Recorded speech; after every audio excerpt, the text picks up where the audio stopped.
Hello everyone, তোমরা সবাই কেমন আছো? আশা করি সবাই খুব ভালো আছো। Welcome to my new mini blog. এই কথাটা অনেকদিন ধরে বলতে পারছিলাম না, কারণ কি আমার কন্টেন্টই ছিল না। এই কদিন বাইরে কোথাও যাওয়ার, তো অনেকে পার্সোনালি মেসেজ করে বলেছে দাদা কবে তোমার ডেইলি ব্লগ আসবে, কবে তোমার পার্সোনাল ব্লগ আসবে।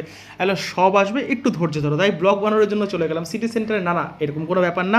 অ্যাকচুয়ালি কিছু শপিং ছিল, সেই শপিং করতে গেলাম। তারপরে চলে গেলাম মাখন ভোগে খেতে। অনেকদিন ধরে মাখন ভোগে খাচ্ছিলাম না।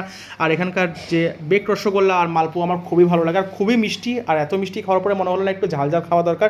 তাই চলে গেলাম বার্গার কিংয়ে। আর বার্গার কিংয়ে গিয়ে এই কম্বোটা অর্ডার দিলাম। সত্যি কথা বলতে বার্গার খেতে আমার খুব একটা বেশি ভালো লাগে না। এর আগে স্বরূপের ছিল, স্বরূপের সাথে খেতে গেছিলাম ফার্স্ট ডে, আর সেকেন্ড আছে কল্পর সাথে গেলাম। মানে খুব একটা যে আমি দিলসে ভালোবাসি বার্গারটাকে, ওরকম কোনো ব্যাপার না। তো কল্প দেখলাম মোটামুটি ভালোভাবেই খেলো, এমন মানে খুব একটা খারাপ লাগেনি ওর, কিন্তু আমার খুব একটাও ভালো লাগেনি।